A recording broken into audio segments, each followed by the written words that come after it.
Thanks very much, everybody. This is a great opportunity to hear great speakers like Drs. Commenda and Dr. Schwartz talk about mechanisms in which we can innovate and work together. Just while Dr. Commenda was speaking, Dr. Schwartz and I have already developed an app to predict Dr. Comenda's risk of falls. And so this is already really paying dividends right now. And sorry, Paul, it's high at all times. When you're 7 feet tall, it doesn't look good.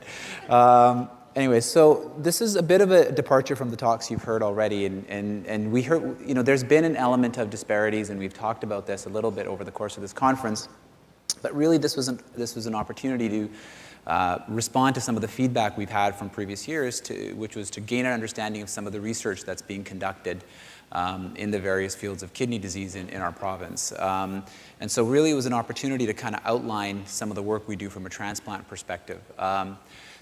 We do have a fairly active transplant research team. Dr. Levin discussed some of that yesterday. This is just the individuals who are involved with our transplant team. So we've got an analytical team, got a number of clinical trials in transplantation that we conduct. Much of this activity is happening in the context of the large centers, but we've also had studies that are extending out to the regions as well. So we're fairly active in this realm. I put this up front and center up front so I don't forget to thank anybody at the end. So this is the work I'm presenting, and some of the work I'll be presenting really does reflect, I think, what's happening in terms of the work that all these individuals are putting into it and the different organizations that are funding us. So we have a number of CIHR funded studies. The Michael Smith Foundation funds some of us. And of course, our clinical partners here in Vancouver through the Pacific Nephrology Group help support a lot of the activities that we do here. So disparities is not a new idea. We've all heard about disparities. We've all know about this. If you look at the literature in terms of health disparities, this goes back 20, 30 years and has been described time and time again. And what you'll do is every 10 years you'll get another cluster of studies that says, hey, guess what? These disparities still exist. And then you get another 10 years and the same kind of thing happens again and again.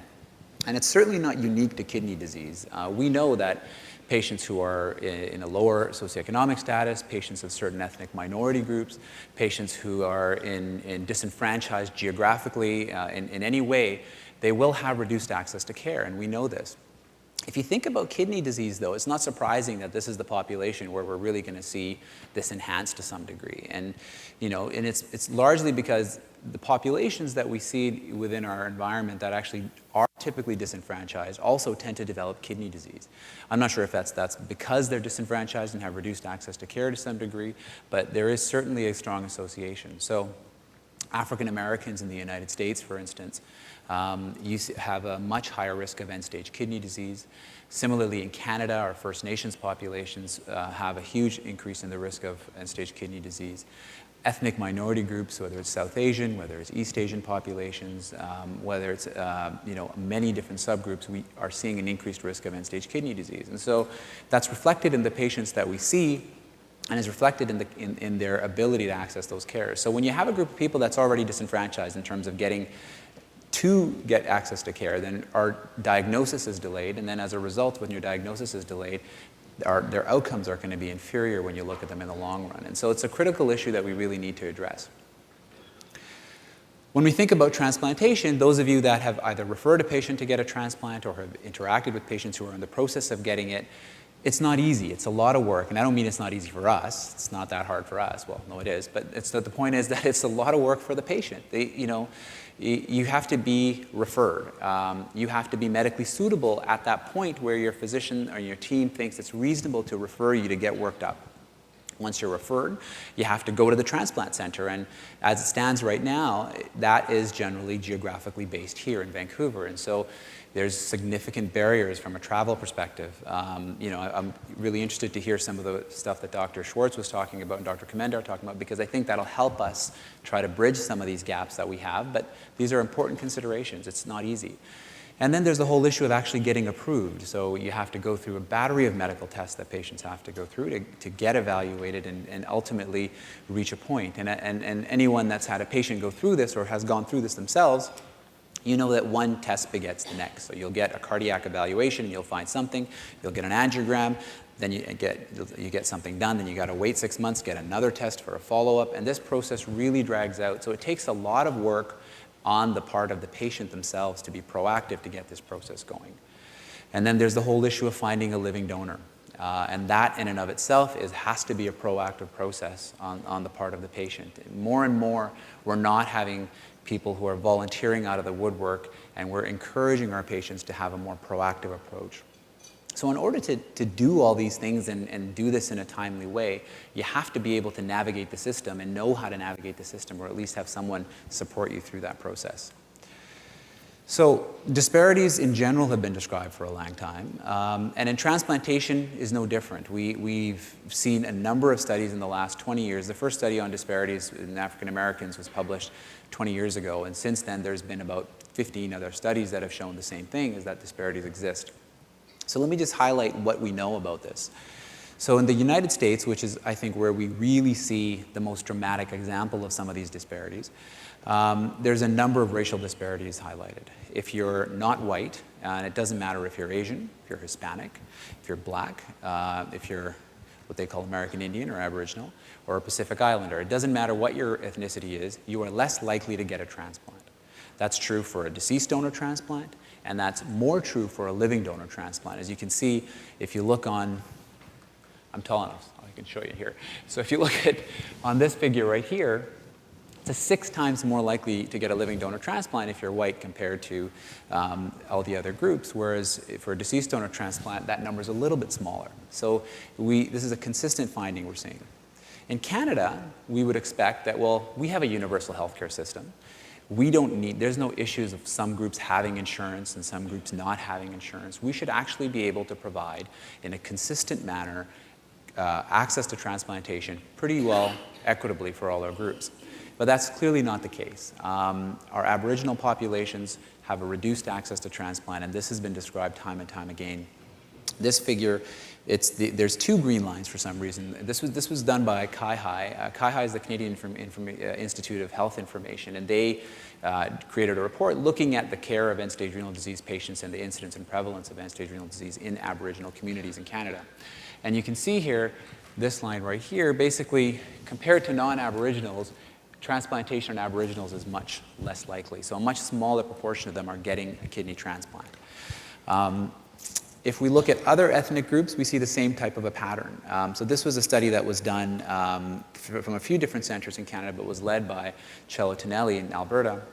And they looked at core data. So this is national data on our dialysis populations and transplant populations. And they looked at the likelihood of getting a kidney transplant for different ethnic groups. And they looked at an Indo-Asian or a South Asian population and an East Asian population, and then benchmarked that against a white population, a kind of a standardized white population. And what we saw was that there were both groups, East and Indo-Asians, were 30% less likely to get a kidney transplant in general. And then when you actually looked at living donor transplantation, that was much more so dramatic. So now you're looking at, there were 73% less likely to get a living donor transplant if you're East Asian, and you're 58% less likely to get a living donor transplant if you're Indo-Asian. So a pretty big difference in terms of your ability to actually get what we consider the gold standard therapy for patients with end-stage renal disease. This is data from the US that looks at income. What they did here was interesting. They basically looked at the US population, broke them down based on socioeconomic status, based on how much money they made, based on poverty indexes, all these things, and laid it all out and said, okay, well, what is the difference in terms of access to living donor transplantation? And they actually looked not at people who were on dialysis, but they looked at people who are on dialysis and had actually been listed. So these are approved for transplant, they're on the list, they're captured in the system, and yet you had a huge difference where the richer you are, the more likely you were to get a living donor transplant. The bad news, like, it gets worse in the sense that, you know, these are additive effects. So if you have a double whammy, if you're in an ethnic group that is less likely to get a transplant, and you're in a socioeconomic group that's less likely to get a transplant. And so this is simply looking at the additive effect here. So if you are white and in the United States and live in the highest income group in that country, you're 6 times more likely to get a transplant than if you are black and live in the poor segment of the population. So this has again and again been shown that these are significant disparities. These are really impacting the ability of a huge segment of the population to get transplants. The problem is that while we've described these again and again, we haven't really done a lot to move beyond these, and that's really the crux of the matter right now. And so what we're left with is a series of theories. We have a lot of opinions and a lot of theories on why we think this is happening, and I'm going to walk you through some of those right now. But we don't have any data, or very little data anyways, that really corroborates any of what we're saying. So what's theory number one? Well, the first theory that's often bandied about is, well, this is a lack of motivation to pursue transplantation. And so there is some data that suggests that patients who are less likely to get a transplant, or patients who are from these populations that are more disenfranchised, are not as knowledgeable about the benefits of transplantation. They may not realize that it's going to be the best option for them, that it will improve their quality of life and it will improve their longevity. But it's not necessarily restricted to patients. Even physicians and healthcare teams may be somewhat biased in terms of their interpretation of this. So this is an interesting study that was done in the US a number of years ago by a man named John Ianian, who's actually one of my professors when I did my master's. So they had done a survey of nephrologists from across the United States, and they actually had different subgroups of cultural backgrounds to try to say, well, we're not just looking at one type of a systematic bias here. And they simply asked them, for African American patients, do you think transplantation will increase their lifespan? Will they live longer? And they said the same thing for white patients. And they found that while 81% of them said, yeah, for white patients it's going to extend their life expectancy, only 69% of them said the same thing for black patients. Suggesting that there might be some biases already that exist that have people thinking that, you know, whether I'm going to approach a patient or not and kind of refer them for transplantation is going to depend on whether I think this is going to truly benefit them. Obviously, that's not true. The survival benefit for transplantation has been established in all groups, and so this is Canadian data looking at that. So if you look at East Asian, Indo-Asian, and compare their survival after a transplant once they get it, it's no different. And in fact, for Indo-Asians, it actually looks better than it is for white Canadians in terms of their survival after transplantation. Similarly, if you look at graft survival and how long the kidney lasts in Aboriginal versus non-Aboriginal populations, there's really no difference. So there's no rationale to think that one group as a whole is not going to derive the same benefit from transplantation. The second big theory is that there's a lack of living donors. And this is looking at living donor transplantation in BC. And there probably is merit to this theory. I think we know that there's probably not enough there's not enough living donor transplants in these communities, and obviously that implies that there's a lack of living donation in these communities. So in British Columbia in the last 10 years, you can see that generally speaking, among Caucasians, we've had about 65% of them that have had a living donor transplant versus a deceased donor transplant, which is good. That's consistent with what we are aiming for. We want most of our patients to have a living donor transplant. But as soon as you look at the other ethnic minority groups, that falls off quite dramatically. So East Asians, only about 30% are getting a living donor transplant. The vast majority of them are getting a deceased donor transplant. Similarly, same deal when you look at South Asians, First Nations, Filipino populations, and other ethnic groups. We're seeing a much lower proportion. Now, why do we care so much about living donor transplantation? All of you know, obviously it gets you a transplant faster, so that's better. But even if you got a deceased donor and a living donor transplant on the same day, you're going to do better with a living donor transplant. So even if people are getting to the point of transplantation within these populations, they're not getting the best care that's available to them, and they're going to end up back on the wait list sooner to get another transplant. So why are we seeing these huge discrepancies in terms of living donor transplantation? Why are we not seeing more ethnic minority groups donating their kidneys? Well, the first thing that you have to appreciate is that when we are going to patients and we're talking to them, and we do this pretty routinely in our pre-transplant assessment, is we'll say, well, what's your potential pool of donors? Has anyone come forward? What are the options that are available for you in terms of actually doing some outreach and trying to identify somebody? And the first thing that's important is that vast majority of people that are going to find their donors, it's going to be within their ethnic group, it's going to be within their social network. That's not uniformly true, but when you actually look among transplants that happened, over 90% of donors have the same ethnicity and are of the same socioeconomic status as their recipient. So we need to understand what's happening within the groups of those patients. It may very well be, what patients will often tell us, and so is that, well, nobody's willing to do it. So it might simply be that there's some religious reason or there's cultural reasons why some groups of people are not as keen to come forward and donate their organs, be it living or deceased. But in terms of living donation, that's what a lot of our patients will tell us. But when you actually dig a little bit more, and you actually say, well, have you actually asked people? You'll often get the answer, well, no, there's no point because I know what the answer is going to be. So there is an element of apathy on the part of the patients where we're making this assumption that, well, there's no potential donors, but we haven't really done a lot to really push that and see if that's actually the case. The other scenario, and realistic scenario, is that there actually might be just as many willing donors, but they're just not medically suitable. And again, there's not a lot of data to really corroborate that to say how many donors are we actually excluding based on ethnicity. But what we do know is that if you look at African Americans, for example, there's a higher risk of end-stage renal disease, obviously. There's a higher risk of obesity. There's a higher risk of diabetes and hypertension. And there's more concerns about taking kidneys from people who are from communities that have higher risk for these metabolic diseases. And so that may, in and of itself, make the pool of potential donors so tiny that it's going to make a difference in terms of their ability to actually donate in the end. And then the other thing I think that's become more recently a big issue is money. And more and more, we've moved from kind of understanding that, our understanding of what the financial consequences are of living donation have grown. To give you a sense, we heard a great speaker yesterday. Eileen gave it really good and articulated really nicely what her decision-making process was before she chose to donate. And one of those considerations was, how much is it going to cost me? And the fact that her employer was able to cover her time off work was kind of one of the issues that nudged her towards actually doing this. And so this is a major issue. People lose, on average, a month's salary, at least, when you choose to be a living donor. On top of that, there's travel expenses. You have to come for the evaluation. You might have initial doctor's appointments you have to do. And so there's a whole series of costs. And then after, if you're not from here, you have to come and stay here for a period of time after you donate.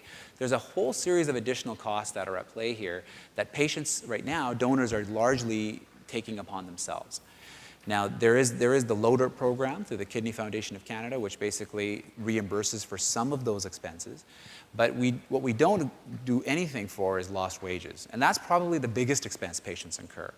If you look internationally, what's happening is in countries in the UK, they're looking at actual reimbursement strategies now where they are implementing in regions payment for lost wages. In the United States, they're looking at this very seriously as well, and it's being done in pockets in certain regions where they're kind of saying, well, we need to just remove this financial disincentive.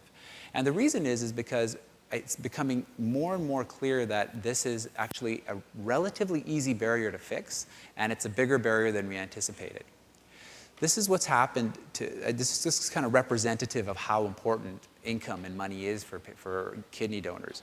So these are living kidney donation rates in the United States over time. And this is something we did, and we basically broke up the US population by income. And in the line on the top there, in the dark line, that's your richest population in the US. And as you go down, you're getting less rich to this light line right on the bottom here, which is your lowest income population in the US. And what's interesting is when you actually see what's happened in terms of trends. So overall, living donation, as we know, has been huge. There's been a huge surge of growth in living donation in the last 15 years. But if you look at what's happened in the last 5 years, it's really kind of abated. And in the US particularly, between the 90s going up to the mid-2000s, there was huge growth in the number of living donors, and the living donation rates went up. And then after 2004, things kind of plateaued and actually fell. And especially when you got to the latter half of that decade, 2006, 2007, you started to see some real declines in terms of living donation. And what we're seeing here is that if you look at that top line, the richest population, they grew the most, and then they continued to grow beyond that period where we're seeing this drop. If you look at the poorest population, they didn't grow that much going up to the mid-2000s, and they had the biggest fall. So they ended up worse than where they were in the late 90s. And it's not coincidental, I think, that this coincides with what happens with the financial market globally. And so if 2007, 2008 rolls around and there's a financial crisis in the United States in particular, and living donation starts to plateau and significantly drop in terms of your low-income population. So I think that's an indication that, income matters, and maybe people simply who could have edged through and afforded it now are too worried about job security, about taking a month off work, and they can't actually do this now. What's striking here is that this is not necessarily in kind of remote, anonymous living donors and those types of scenarios. This is among living-related donors. And actually, this effect was strongest among living-related donors. So these are spousal donors and siblings and those kinds of issues. And so if you think about it in terms of a household, if I have end-stage kidney disease and I need a transplant, chances are I'm not working. And now I expect my wife to donate a kidney to me, and now she's going to have to take 2 months off work with no compensation for that. That just might not be feasible. And so I'd say, forget it. I'm just going to go on the deceased donor list and take my chances. And so if I'm wealthy, then I can do that and say, take the time off. If I'm poor and my wife's got a job that doesn't have a lot of security, I can't do it. So this is potentially an easy fix where we could actually really make a difference to help support people through the process of kidney donation. Switching gears a little bit, and there's another possibility, I think, in certain ethnic groups. And this is actually, I'll tell you a little anecdote. This is how I actually got interested in this whole issue of disparities. When I was a fellow, I had done some studies looking at transplant tourism. So this is people who go from overseas, they'll purchase a kidney and they'll come back. And I think going into that, the thought was, who are these people? I kind of had this perception that, this is going to be rich, probably predominantly Caucasian foreigners who are going to a developed country and are purchasing a kidney and coming back. And when we actually described who these people were and what happened, who were doing this, who our patients are that are go, it's actually not the case. The vast majority of patients that opt for transplant tourism are ethnic minority populations. So in BC, I can tell you 80% we've had about 100 patients that in the last 10 years that have gone and purchased a kidney abroad. 80% of those are East Asian and South Asian in ethnicity. And so that really got us thinking and got me thinking in terms of, well, so what is it about this group of people that prompts them to actually look at this? Is it simply that they're not getting access to transplantation and the desperation is so high that they're going to fly overseas and do this out of desperation? Well, I don't think so, because when you actually compare, although as a group that's the case, that these groups do have reduced access to transplantation, when you actually looked at the people who went away, the median wait time for people who, in our province, who went and bought a kidney was about 2 years. And about a third of the people that actually went and purchased a kidney preemptively. So they didn't have any time on dialysis before they purchased a kidney.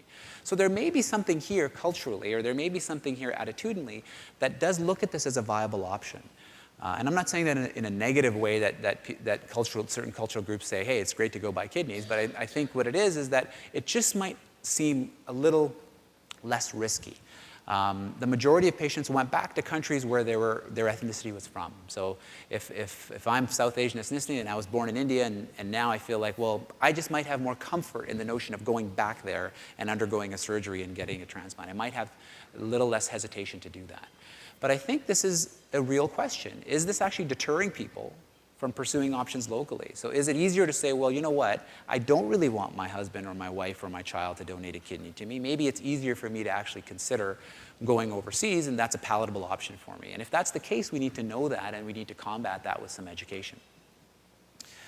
The third theory that is also, I think, valid here is that there's just not enough deceased donors. And so it's what I call the blood type B problem. What I mean by that is if you look at the distribution of blood types among different ethnic groups, it's quite variable.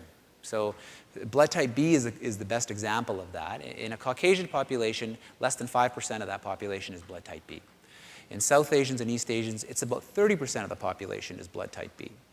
So while you don't need to match ethnicity when you're looking at a deceased donor kidney to a transplant recipient, you do need to match blood types. And so if you don't have enough ethnic donors, you don't have enough blood type B donors. And if you don't have enough blood type B donors, blood type B patients aren't getting transplanted. And if you look at our blood type B list, half of it, if not more, are ethnic minority patients who are South Asian and East Asian. So that's the blood type B problem. So organ donation is also something from these communities that we have to consider. And so this just gives you a sense of what the landscape looks like now.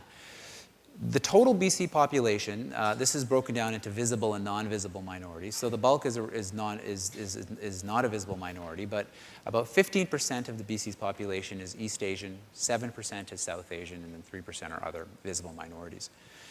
That should be reflected in terms of our deceased donor numbers as well, but as you can see, it's clearly not.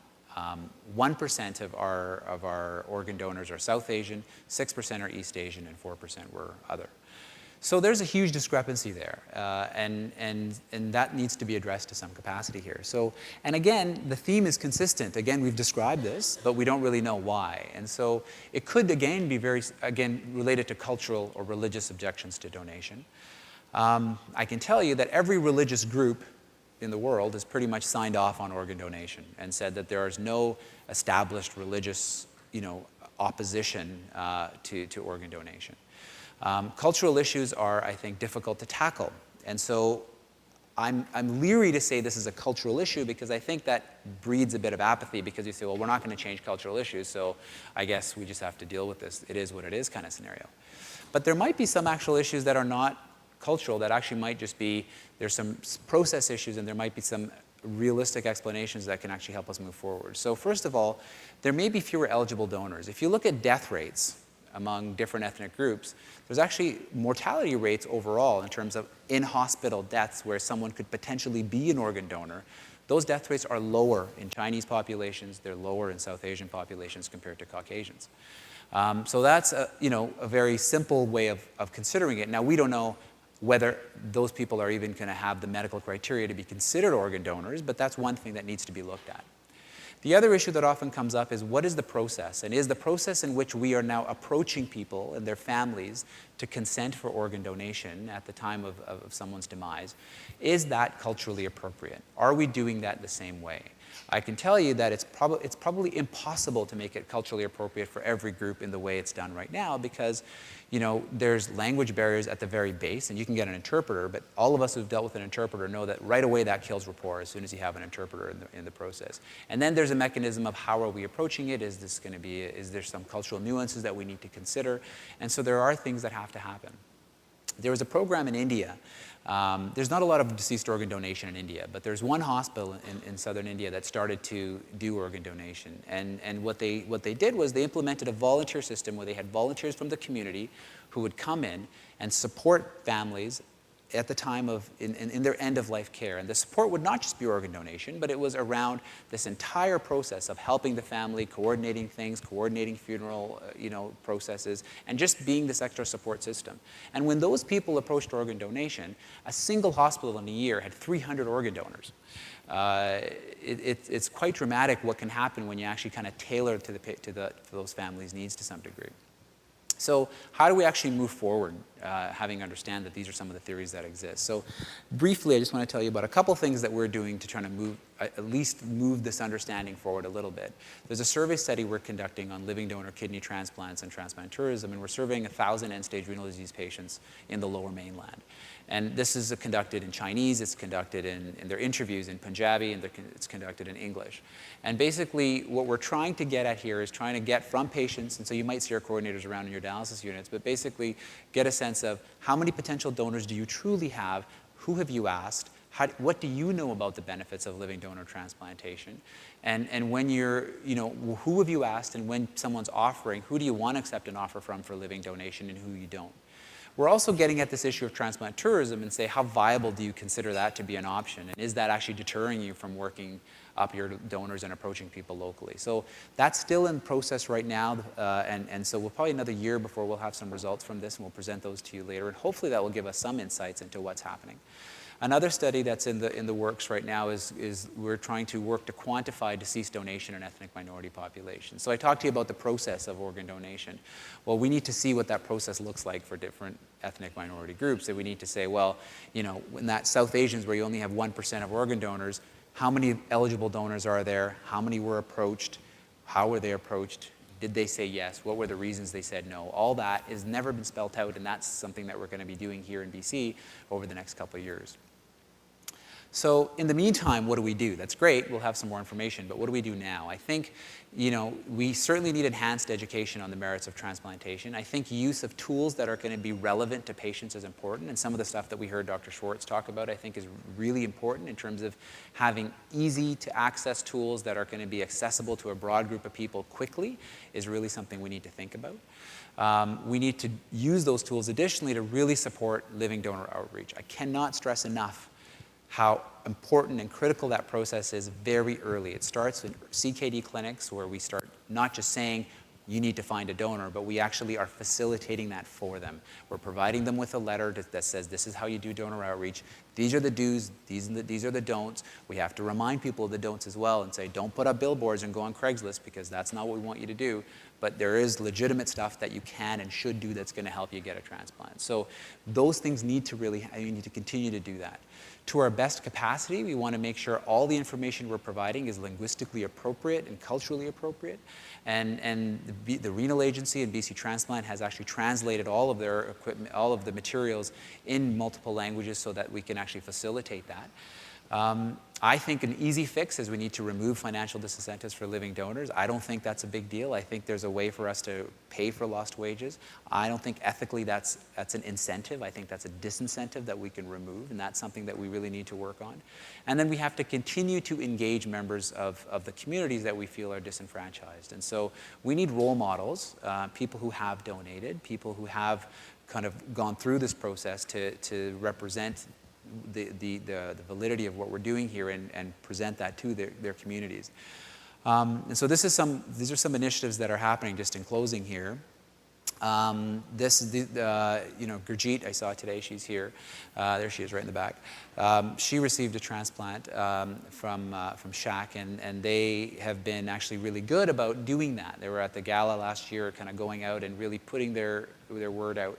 The Kidney Foundation and the BC Transplant are doing a number of initiatives in different targeted communities to expand organ donation. There's a huge initiative to do that right now.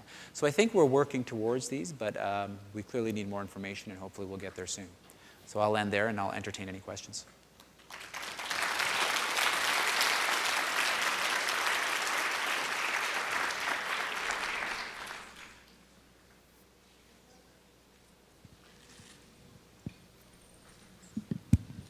Dr. Gill, for those, you mentioned about the 100 patients in the last 10 years who seek the alternative options.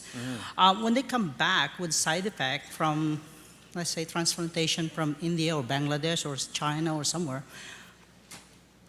do you kick them out as a patient, or what do you do as a physician? No. So no, I mean, if a patient shows up and they've had a transplant elsewhere, we take care of them. We have to take care of them. Their immunosuppression is covered still. They get the same standard of care that any patient would get if they got a transplant locally. The one thing we do that sometimes is considered controversial, but I think this is based on consensus guidelines or statement that is national in scope and has been ratified by the Canadian Society of Nephrology, the Canadian Society of Transplantation, is that if we tell people up front, if there are patients and they were known to us, and we actually specifically addressed, which we do routinely, that we would recommend you not going abroad and engaging in something that was potentially related to organ trafficking and transplant tourism and that. Yeah. And they go against that and they come back, there's a risk that relationship is tarnished now. And so what we'll typically do in that case is if I've told a patient, then I'll say, you know what, it's probably not best if I look after you, but I'll have one of my colleagues look after you. So between VGH and St. Paul, sometimes when we allocate where patients are followed, we'll take that into consideration. But once someone's here, I think it's too late now to really have a stick at that point and say, well, now we're going to punish you for it. I think the intervention has to happen a lot earlier before they go. Thank you. Hello, thank you, Jag, for the wonderful presentation. And I know that you deal with a lot of South Asian population as well. I'm just curious to know, one of the hurdles that I see is, of course, a lot of our immigrant population that have come from other countries, their families, their potential donors or cousins may be in other countries. And of course, one of the barriers we often face is whether or not immigration will give them a consent to come here or not for the surgery. I'm wondering, is there anything in that area that can be improved on from your end or from the group's end so we can prevent that barrier? Thank you for that. It's a good question. So we do have a mechanism for international donors to come and come to Canada to donate. The process basically involves the donor undergoes a lot of their work up in their native country, but then ultimately they have to come here, and we need to work them up finally here. And then during that process, if they're approved, we would, organize the donation here. It is tricky because their ability to come here is hit and miss depending on which country they're coming from, quite frankly, and immigration will make it difficult sometimes. We've partnered with certain countries. So in India, for example, in many countries, we actually have contacts with very reputable transplant programs there where, if there's a big challenge in getting someone there, we'll sometimes refer the patient to that program, and they can actually help facilitate a process. So, there are scenarios in which, and we haven't done this very much, where a patient can actually go to that country and get a transplant. It's tricky because, it has to be a ratified program. We need to be coordinating it with that program, and you have to make sure that it's all on the up and up, because there's always the risk in countries where you're going to have an illicit practice that's rampant, that could go awry. But yeah, that's kind of what we do. We do whatever we can to support them in terms of coming here.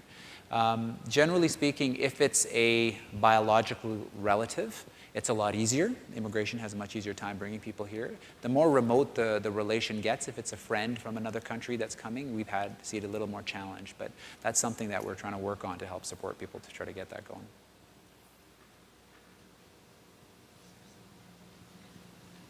So I just wanted to ask if there had been any cost analysis done comparing the living donor salary and the cost of covering the care of a patient with chronic kidney disease waiting for a deceased donation.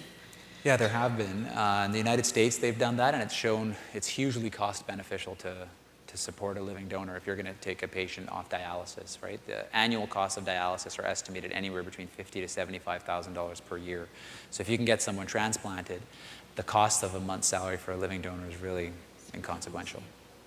And the other thing was that I did see on the news or some TV show that people had donated their sick days for people who to support somebody who had to be off sick for a period of time for a surgery or cancer treatment or whatever. Yeah. And I think that's something maybe I know certainly for the health authorities that should be aware of that potential ask, because I think that might be that might come up, rather than having to deal with that, for people to have to deal with that at the time of their crisis. Yeah, I think there's a number of initiatives that are in play, to try to help promote, to how to help people take their time off. There's a number of organizations actually that have collaborated with the Kidney Foundation and basically have said, they are going to be supportive of their employees taking time off. I think we need to expand that. I think we can actually be a bit more aggressive in terms of that and kind of say, if you partner to do this with the Kidney Foundation, there'll be some quid pro quo, and there's some advertising to say that you have, in a large way, that you have actually contributed to helping living donors facilitate this and pump up those companies so that you can get a broader base of that. So yeah, I agree with you. I think, I don't know where the money doesn't necessarily have to come from the government. I think the money can come from a system where it's through a private partnership that happens with different corporations to try to help do this. And so there's some, I think, interesting ways in which we can work to try to make that happen. Okay, thank you. Okay, Renee. So I want to thank the Vancouver programs at St. Paul's and Vancouver General for looking after Vancouver Island patients getting a transplant. I think John Gill some years back said they would look at people who had no living donor, who had not yet started dialysis or were about to start dialysis, to see them sooner. This is obvious, but if you see them sooner, you contact them sooner, your social worker, and you can then talk to them, or their spouse especially, about being a champion for getting this living donation process started. It used to be that only when you were on dialysis could you then get through the gate to get to Vancouver to be assessed for being a donor per recipient. And unfortunately, that puts a whole time strain. So I congratulate you on seeing our patients sooner. Sometimes they don't have a donor before they go over, their spouse learns to be a champion, they get letter writing skills, they get support skills, and suddenly they have a donor, which, you know, there's a lot of apprehension. You mentioned apathy, but getting in the system sooner is important for them to learn how to get the process started to get their donor, which they do need, whether they've started dialysis or not. Thank you. No, thank you for that. I think that I agree. There's no question that the sooner we start having the discussion about transplantation, the better. We have been trying to see patients sooner. I don't think we've done that uniformly, and just logistically, it's challenging to see a whole group of patients who don't have potential donors at that early phase. So we're struggling with trying to do that, I think, more consistently. The reality is, though, I think that we actually have a captive audience, right? We've got CKD clinics across the province where we've got a captive audience. And one of the things that we need to work on, I think, from the transplant perspective, is to support those clinics with the tools so that within that CKD clinic, which is a trusted environment for those patients, you can get the information on the letter writing skills. You can get that same push that you would get if you were in Vancouver. And whether that's, you know, us providing those tools in addition to having some remote conversations, that's the direction we're trying to move in, so that we can really more consistently say that everybody who's a CKD patient, when you're getting counseling on your renal replacement therapy, front and center is we're going to give you all the tools you need to really promote outreach for an organ donor. Okay, maybe we'll have one last question. Me? Oh. No, please. Me? Last question. My name is Linda, and I'm from the Victoria Kidney Care Clinic. I've been working and been interested in transplants since 2002. We've been doing living donor forums since 2002 in partnership with the Kidney Care Clinic Victoria chapter. And from speaking with patients over the years, I really think that the most important time to bring out the word that a transplant might be needed is in the first visit with the nephrologist. As just saying it's a possible future need, because at that point, usually they're at a higher level of kidney function. It's easier for them to put the word out, and it just really opens the discussion sooner. And even though it might never happen, it allows people to talk. So I think it's great that we do work more at the Kidney Care Clinic to promote transplant. No, thank you. I agree completely. Okay. Thank you very much, everyone. Can I ask one more question, please? Oh, one more question? Yeah. Sure. Have you worked on a paired exchange program where you involve one of the donors or two of the donors are coming from another country? Like the workup has been done in that country, and then if, like the previous question by Sarb, you have the legal ability to bring the patients into the country and do the transplant, have you had that program done or that process done where the donor comes from another country and have the paired exchange done? Because it's very frustrating for the donors of the patient who went to that country and then they're not a match at all. Yeah, no, it's a very good point. We haven't. The logistics so for those of you that aren't familiar, the Living Donor Paired Exchange Program, simply put, is the kidney swap program. So we put incompatible pairs into the Living Donor Exchange Program, and then nationally we match them with different donors and recipients to try to create a chain of transplants. Now, logistically, that's a difficult process. There's 3 cycles a year where we'll actually match pairs and we'll put them in and then we'll go forward. And then, there's about a 3 to 6 month period from when you've entered a pair, probably 6 months before when you're actually doing the transplants. And the transplants have to be done within a relatively short period of time to make sure that you're not having dangling donors or recipients on either end of it. So it's logistically very challenging to put an international donor who's going to have a 6-month visa to get in that, because if something happens with that visa, that whole chain falls apart. So that's been the difficulty in trying to do that. And so we haven't really done that to a large degree. But it's something that, we should think about doing, how to expand those options. But to date, I think it's been tough. Okay, thank you.